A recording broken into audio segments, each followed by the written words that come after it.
Welcome, welcome. Friday drinkers. I have my drink. Okay, so we are having house guests come in, as you guys know. And I had messaged my sister-in-law and I asked her what she liked to drink for a cocktail. And she said, oh, I love this. She named it, I think it was like Funky Monkey or something like that, which had like chocolate and banana liqueur. And I turned to my husband and I'm like, I am not buying anything fake banana. She also said she liked fruity stuff, like fruity drinks. And I thought I would go with that. So I made a Sangria Blanco, which is a white sangria. You can put in any fruits in this. I did apple, oranges, blueberries, and strawberries, I believe. And I put some mint leaves in there, and I muddled it with about a tablespoon of sugar. You can do cognac, you can do any kind of brandy. Cognac is expensive, so you can do any sort of brandy in here. I put 2 ounces of brandy and 2 ounces of Grand Marnier, which is an orange brandy, and I let it sit overnight.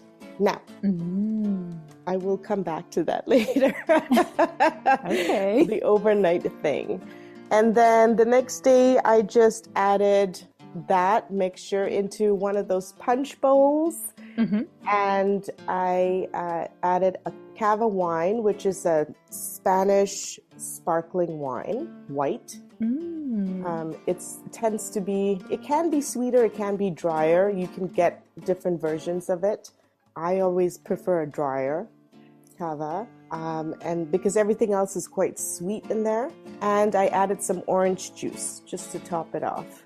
Mixed it all up. And then I realized I had so much drink. And then I called Heather and I'm like, would you like to come over and help me finish this? And I called over another friend as well. And I'm like, we've got to drink this down because we've got to go. I wasn't a lot of help. I only had one drink because I was driving. No. That's right. I just wanted to say, with the apple in this drink, because I did this overnight, it absorbed in a lot of that cognac and that brandies. And so when you bit into it, it was a good amount of alcohol. It was so tasty. One of two things. If you don't like that, you could either cut the apple down to smaller pieces, like real matchstick kind of apple pieces, or you could just marinate the fruit for about 15-20 minutes instead of doing it overnight, and then add the wine into it. In my case, I loved it. Our other friend, she thought the apple was too strong and she was afraid to eat it. But and Heather, you liked it, right? I did. Yeah. I thought it was very tasty. I thought it was perfect. I didn't find it like overly strong at all. Yeah. And so I like my sangria, I like my drink strong. You don't have to put 2 ounces of each brandy in there, of course, but and I did put a cinnamon stick in there too, just for fun. I love that you own a punch bowl. Do you have one, Erin? You probably do because you get your grandma's cast off stuff. I was gonna say I do have an old punch bowl. Yes, with the little cups that hang on the side. Yeah. I love that. Yeah, the little I love that. Yeah. Everybody always had our mom's generation. Yeah, that's right. And you just had the punch bowl that was for the kids and the punch bowl that was for the adults. That's right. That's right. And a nice ladle to scoop it out. Clear plastic ladle because it has to match the punch bowl.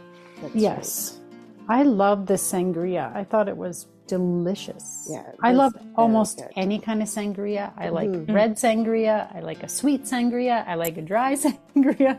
I think they're all delicious. This was, because it was dry, when the first sip was like, it's like it hit the alcohol really kind of hits when you first sip it, which I like. But then it's a nice sipping sangria. Like you're not tempted to like suck it back too quick. And I didn't find it extremely sweet. No, that's why that was nice. It's a little easier to sip on and not. Sometimes when they're sweet, it's like juice. My advice is if you make this drink, unless you're a professional like Heather, invite a few people too. I mean, this is one of those drinks that you and a friend are not going to finish in one night. Maybe you are. I don't know. Maybe you are.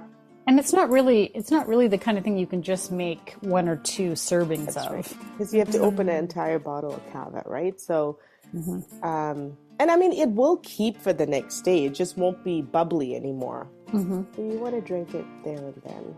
So invite a few friends. Get some ice out. Get a fork to go pick all the delicious fruit, the boozy fruit, and eat all the fruit. And you'll have a great night. We had a great night. We did. And Sarah had out like some really yummy sausage and cheese to nibble on while you had your sangria. I thought it all, and there was cake, which I didn't eat because it had a bit too much whipped cream for me, but, and all together it worked. And it was last minute. I want to hear what Erin thought of this drink because she's not saying anything. Are you a sangria fan, Erin? I do I did like sangrias. When you were a drinker. That's something, that we, my husband especially really liked for a while. Right. So we used to have what was it? Way back when. We used to have, Loser Mondays or something, and we would make a pitcher of sangria for ourselves. Loser Mondays, yes. And that was Loser Mondays. We would I've never heard of this. We would drink way too much sangria on a Monday.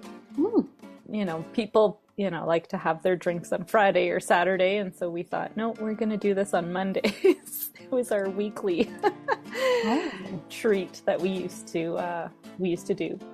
Can't remember how we made it. Probably not as well. Much. Probably wasn't that great. I think Sarah put a little bit extra effort in by marinating the fruit. Oh, yeah. That's the best way to do it, is to have that all done And I came across my first white wine sangria in Ibiza in Spain, and so I never tasted a white wine sangria. I always thought sangria was made with red, because doesn't sangria mean blood or something? It means sangre is blood in Spanish. It refers to red, right? So I didn't even know there was such thing as a white sangria until I went to Ibiza, and I'm like, oh my god, it's so good in the summer. It's like perfect in the summer.